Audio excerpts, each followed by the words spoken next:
اللہ الرحمن الرحیم، السلام علیکم۔ لے جناب، آگ لگ گئی ہے۔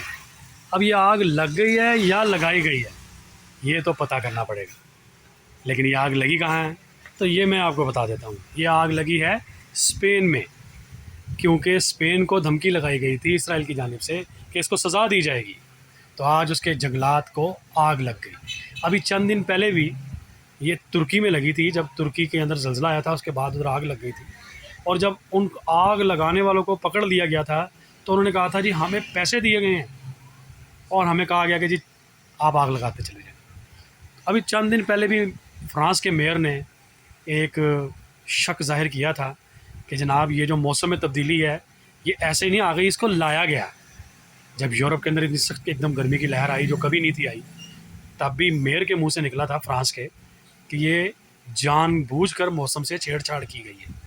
تو اب یہ آگ لگنا یہ کوئی عام بات نہیں ہے، اگر آپ غور کریں تو یہ اسی ہی کی کڑی لگ رہی ہے آگے کہ اسپین کو بھی سزا دے دی گئی۔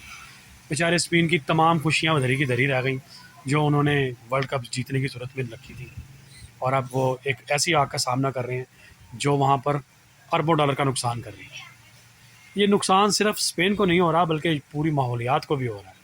اب ماحول کو نقصان پہنچانے والے کون لوگ ہیں؟ ہم اگر پچھلی چند دہائیوں سے غور کریں تو ایک ہی ملک ایسا ہے جو کوئی بات ماننے کو تیار نہیں ہے، اور وہ ہے اسرائیل۔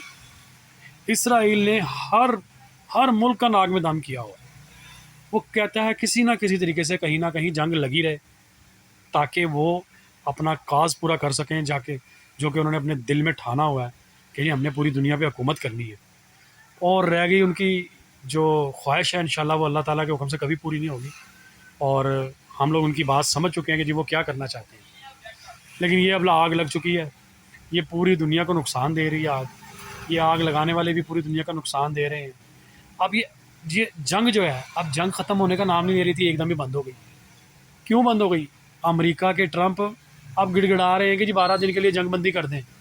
ابھی چند دن پہلے بھی آپ کے لیے جنگ بندی کروائی گئی تھی، اور اس جنگ بندی کا خمیازہ ہم لوگوں نے ایسے بھگتا کہ دوبارہ میزائل مار دیے گئے۔ اب یہ پھر دوبارہ جنگ بندی کی بات ہو رہی ہے کہ یہ ٹیبل ٹاک شروع کر لیں، بات ختم کر لیں، یہ پھر کچھ تیاری کریں گے، پھر لڑنے آ جائیں گے۔ ابھی پرسوں کی بات تھی کہ جی ایک بہت بڑا حملے کی تیاری ہو رہی تھی جو ایران پہ کیا جانا تھا، پھر وہ ان کے کوئی جنرل ڈین ہے کہ ڈین ہے، انہوں نے جی بیچ میں پڑھ کے تو معاملہ رفع دفع کرایا کہ جی آپ یہ حملہ نہ کریں، نہیں تو حملے کی صورت میں ہمارے فوجی جو ہیں ان کے تابوتوں کے ڈھیر لگ جائیں گے۔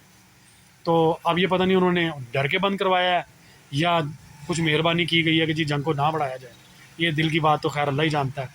لیکن اس جنگ کو ختم نہیں کیا جا رہا، ختم کرنا چاہتے ہی نہیں وہ کبھی۔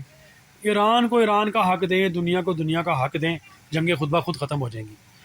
امریکہ ایک پولیس مین کا کردار ادا کر رہا ہے، اور ایسے پولیس مین کا کردار ادا کر رہا ہے جو ایک سائیڈ پہ ہو جاتا ہے پیسے لے کے، کہ جرم ہوا ہے، جرم والوں سے ہی پیسے لے لیے، تو وہ ان کی طرفداری کرتا ہے۔ انصاف کرے تو ہم خود اس کو پولیس مین بنانے کو تیار ہیں سب مل کے۔ تو یہ ناانصافی کا جو بازار امریکہ نے گرم کیا ہوا ہے، اس کی وجہ سے جنگوں کے اندر تیزی آتی ہے، لوگ پریشان رہتے ہیں، اکانومیاں تباہ کر دی جاتی ہیں ممالک کی، اور ہم لوگ ان لوگوں کی وجہ سے فضول میں پریشان رہتے ہیں۔ پاکستان زندہ باد، اللہ حافظ۔